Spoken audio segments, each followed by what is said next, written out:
nous allons faire un récapitulatif de la série animée Enan no Shubute saison 2.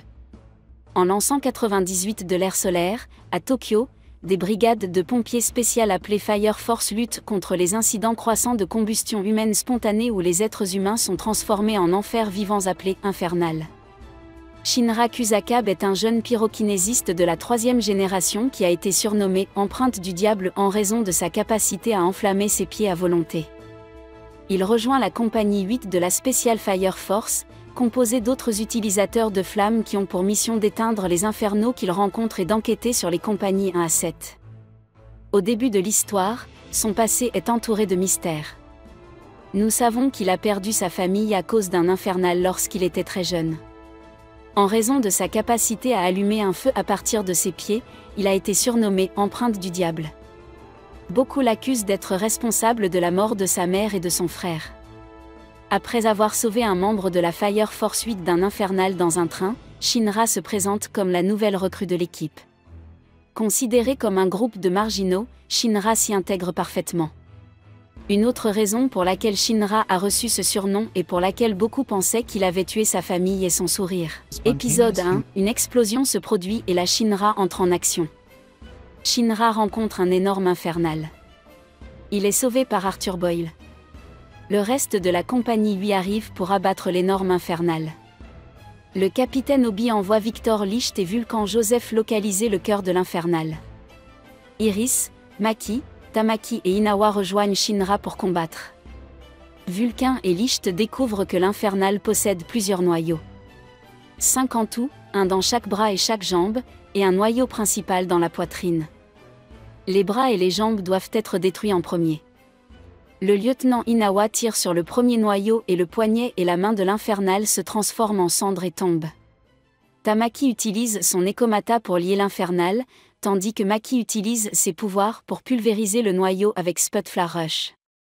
Le suivant est Arthur, qui détruit facilement le cœur de jambe avec Violet Flash. Obi prend le deuxième cœur de jambe, laissant le reste à Shinra. Avec le coup de pied Rapinman, il détruit l'énorme infernal. Après un nouvel OP, nous retournons au quartier général de la compagnie 8.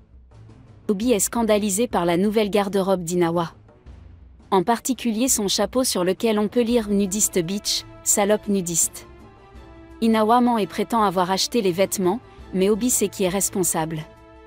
La compagnie 8 espère devenir la plus populaire car elle est actuellement dernière. Pendant ce temps, le capitaine Ibana est obsédé par la possibilité que Shinra soit venu.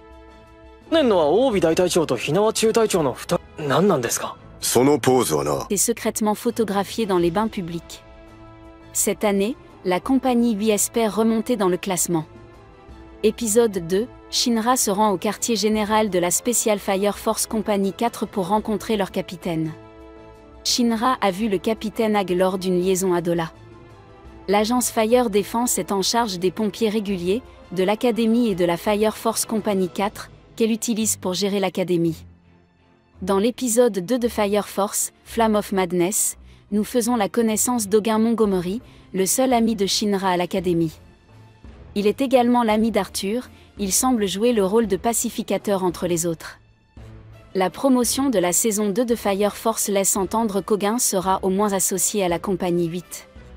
Shinra rencontre enfin le capitaine Hag, un homme étrange et effrayant. Son bureau est faiblement éclairé et il demande immédiatement à Shinra de le brûler.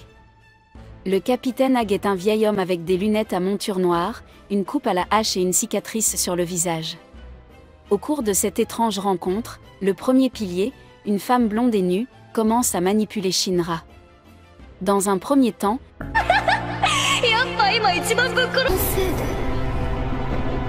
dans un moment de désespoir, il a fait l'expérience du lien Adola.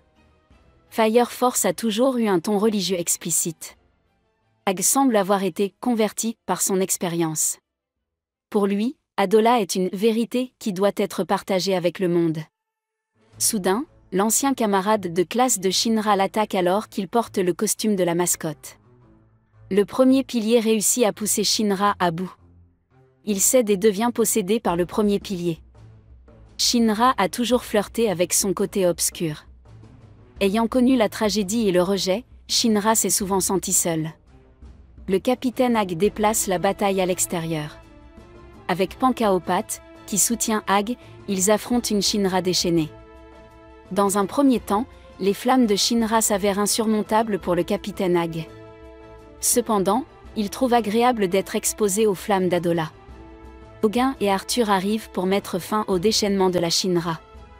Arthur affronte directement Shinra, lui donnant 3 chances de s'arrêter.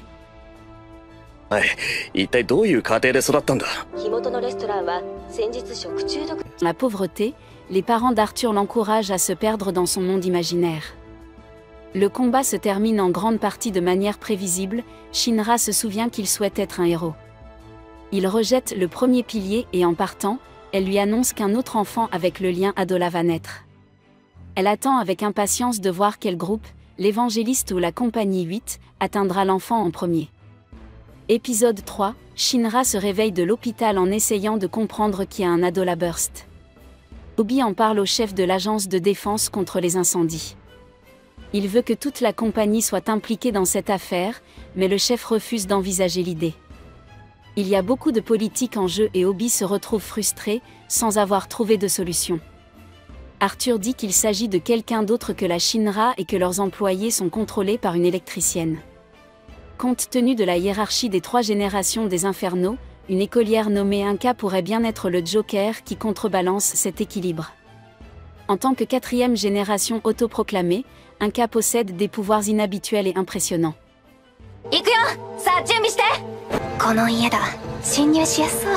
Trouve. Malheureusement, elle utilise ses pouvoirs à mauvais escient, arrivant avec ses 2 contacts, Panda et Sancho, dans une maison en flammes quelques instants avant que l'incendie ne se déclare. Elle fait ce métier depuis un certain temps et demande à l'homme de lui remettre son argent. En échange, elle le sauve du bâtiment en flammes. Omea se tient au sommet de l'immeuble avec Charon. Omea dit qu'il semble que le premier pilier se soit envolé et qu'elle a libéré l'homme du 4e pilier. Omea est heureuse que la 5e personne avec un buste d'Adola soit sur le point de naître. Charon commence à crier à Omea ce qu'elle a dit.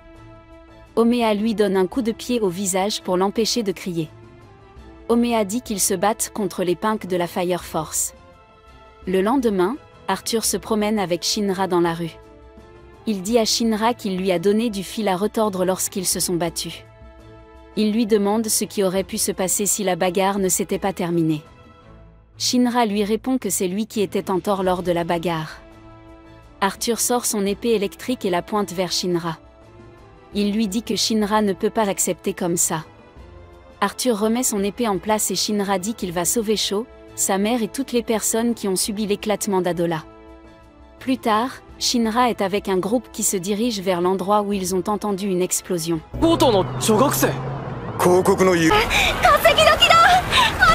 Ils ont tous témoigné que ce n'était pas le cas. Charon arrive à l'endroit où se trouve la fille et dit qu'elle est le 5e pilier. Charon a tué un gars qui était avec le 5e pilier, Inca, car elle ne répondait pas qu'elle était la bonne. Pendant ce temps, Shinra se dirige vers le 5e pilier. Charon lui a demandé de venir avec lui et l'évangéliste l'attend. Il dit aussi qu'il rassemble les piliers pour atteindre le but de l'évangéliste. Inca commence à se battre avec Charon et Shinra arrive et donne un coup de pied à Charon. Charon est heureux d'affronter le 5e et 4e pilier.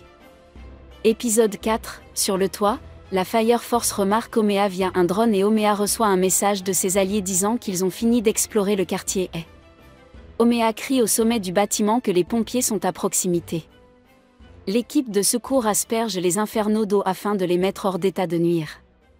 Vulcain envoie un message à Maki pour que la sœur vienne mettre les infernaux au repos. Vulcain est attaqué par derrière par un énorme infernal et le lieutenant lui tire dans la jambe car il était fort. La sœur arrive soudainement pour mettre les infernaux au repos.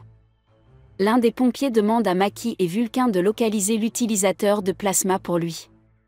Ils parviennent à localiser les utilisateurs de plasma sur le toit. Arthur reçoit un message lui demandant d'aller se battre avec l'utilisateur de plasma Omea. Pendant ce temps, Charon dit à Shinra et Inca de venir avec lui en paix et sans se battre. Pendant ce temps, Inca et Shinra doivent faire face à une nouvelle menace en la personne de Charon, qui finit par retrouver la nouvelle Adola Burst. Bien que Shinra lui dise de partir, Inca refuse et commence à embrasser ses pouvoirs, lui disant qu'elle ne veut pas d'une vie ennuyeuse. Inca refuse et en utilisant la même gamme de lignes surréalistes que nous avons vues dans le passé, Inca bouge ses mains dans un sens et dans l'autre avant d'exploser le sol et de s'enfuir. Alors qu'elle s'enfuit, un démon infernal apparaît au milieu de tout ce carnage et cherche à renverser la situation pour le 8e. Sœur Tamaki se précipite également sur les lieux, mais comme c'est la première fois qu'elle se rend sur le terrain, elle trébuche et perd sa robe. Charon apparaît devant Inca et lui annonce que sa liberté est perdue car elle possède un Adola Burst.